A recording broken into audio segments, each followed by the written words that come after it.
Hey Canucks fans, welcome to Clay's Canucks commentary for Tuesday, February the 27th. The NHL trade deadline has come and gone, and how the Canucks did or performed really depends on your expectations going into the day. So let's break it down.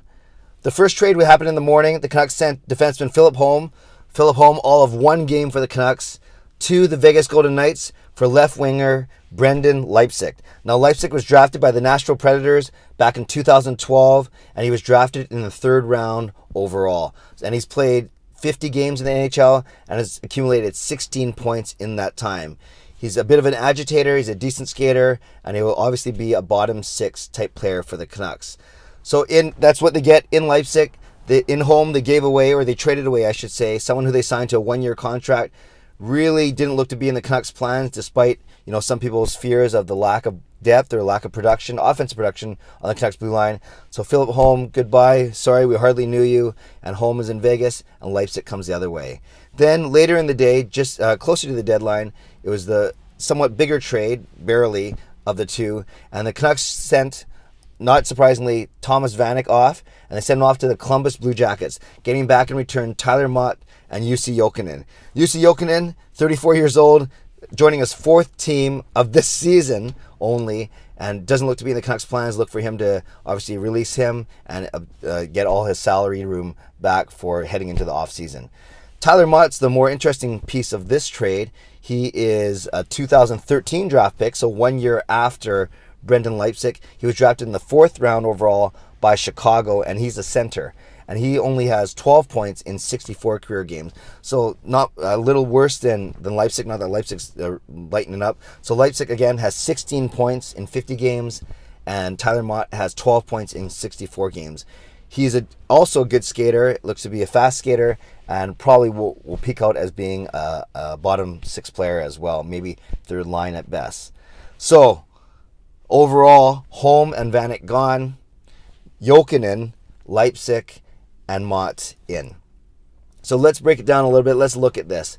Those who do not like these trades, those who are disappointed, those who had expectations of a better and more fruitful trade deadline are obviously very disappointed, because the biggest argument you hear is, why don't we have any draft picks? If Jim Benning is such a good drafter, and that's supposed to be the strength of his GM-ness basically, why didn't we obtain any draft picks? And why haven't we had a net plus of draft picks since he's been here? We know the stories that he's actually given away more draft picks than he's acquired. And yes, he has shown, or hopefully shown, the players he's drafted will show that he is good in the later rounds, the third, the fourth, the fifth, and even the sixth rounds, that the guys he's drafting may have a chance to pan out.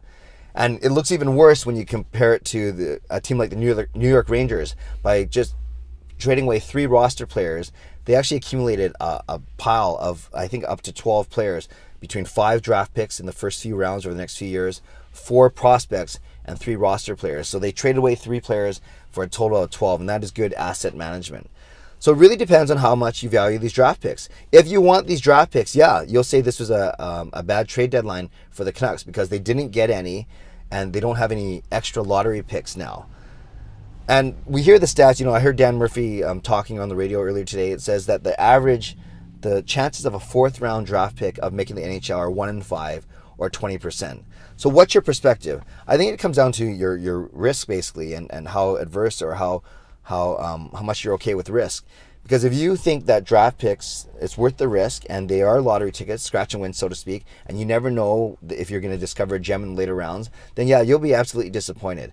But if you'd rather have the NHL player, or guys who at least shown that they can play in the NHL, they might not be first or second liners, but at least they're solid contributors in your bottom 6, then you'll be happy, because you have Tyler Mott and you have Brendan Leipsic, two guys that will be given every chance to make the team, not only see how they do in the last 20 games, but more importantly, see how they fare, how they plan, how they figure into the Canucks' plans in the future. So really, what does it come down to for you?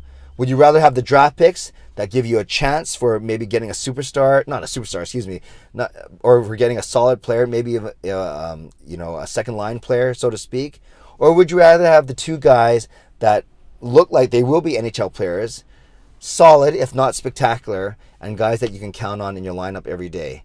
So which one would you rather have? I know going into it, I would have loved more draft picks, but now that I've had a night to sleep on it, now that I've read more about these players, I'm actually okay with what happened. You know, a little bit underwhelmed, but again, I didn't have massive expectations going to the trade deadline. So I'm of the camp where I'm glad they got something for Vanek. It would have looked a lot worse if they did not move Vanek and, you know, and had a trade deadline of 2 years ago where they didn't move Verbata or Hamhuis. I trust Jim Benning and Trevor Linden. I have no reason to think that they're lying when they say that they didn't get any offers for Vanek. The only one they got was from Columbus, and it did not include draft picks. I believe them when they say that they did not receive any draft picks. So one thing, draft pick offers, because one thing that I know of Benning, for better or for worse, and a lot of people don't like him for this, is he's very honest. He's too honest. He's very transparent, sometimes to his detriment. It's cost him money in the past for being fined for almost tampering or indeed tampering. But one thing, you can question Benning, you know, how competent he is or how savvy he is when it comes to making trades, good trades, I should say. But I don't think you can call him a liar. So when I hear him say that they weren't offered any draft picks, I believe him. Now the flip side of that is you have to look critically and say, well, how hard did he try and go out and get those draft picks? You look at what other teams are doing. Were they being creative? Were they looking at three-way trades? Were they looking at sign-in trades? Were they looking at retaining salary? There's all these things that they could have done. Maybe they did indeed explore those things. Maybe they didn't. We will never know, or at least we don't know as of now, one day after the trade deadline.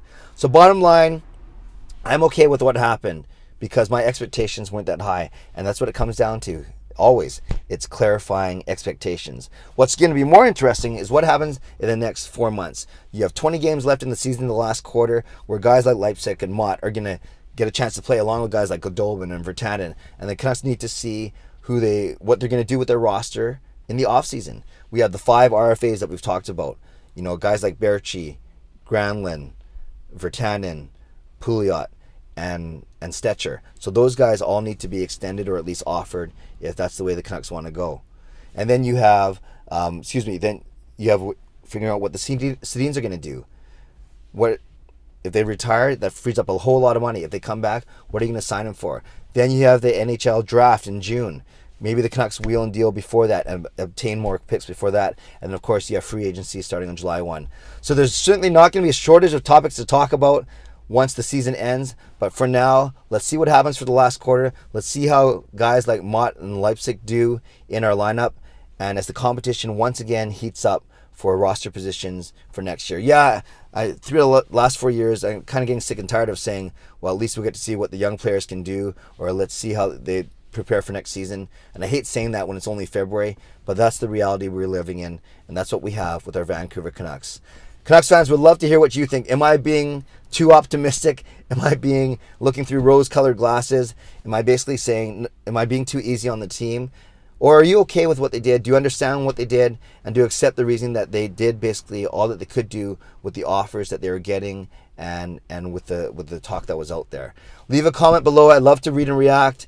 I invite you to subscribe to this channel if you haven't done so already. Oh, by the way, the Canucks lost last night 3-1 to the Colorado Avalanche. Have a great day. God bless. And go Canucks go.